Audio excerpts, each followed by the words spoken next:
Doon nga, kaya nga, ayan. Ayan ang nangyari naman sa bahay. Ginagawang basurahan. Oh. Grabe ang kapitbahay dito. Palibasa mataas ang bahay eh. Kaya nga po.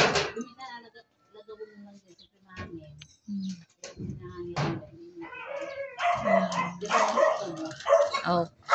Kaya bumaha na sa bahay.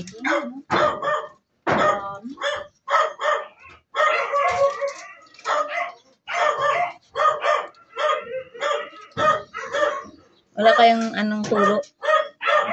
Walang may sira na tutulo. Dadaan iba. Bakit natulo? Walang sirang alulod.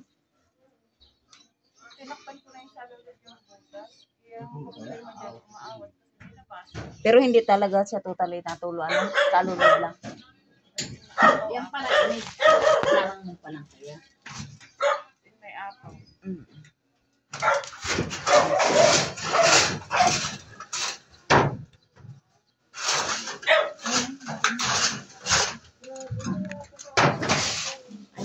Andun lahat ang basura sa ulod. Kaya pag umulan, bumaha na.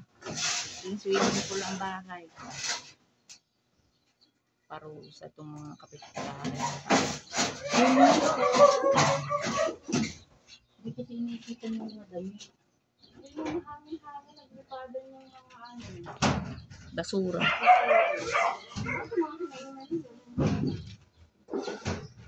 Dapat pala nakatakip yan pa ng ganyan, no? Pinakadikit. Pag nag-plasing. Dapat pinapaplasingan pala yan ng nakabuka. Yung parang ganun sa para hindi nilang basura. Oo. Inanon na pala para kung may basura, hindi siya magbabara dun sa alulod. Ito, das pa, no? Oo, may matay na ako. Plastic lang siyang inahan niya.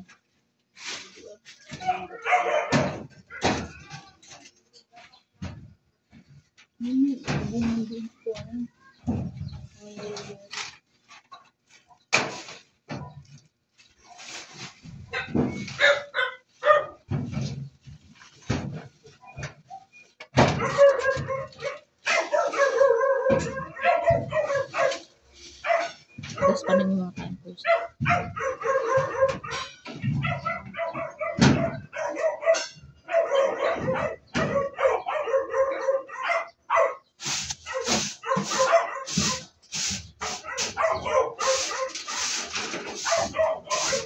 Padaspanin mo, baka bumara dun sa ano yun, isa alulod.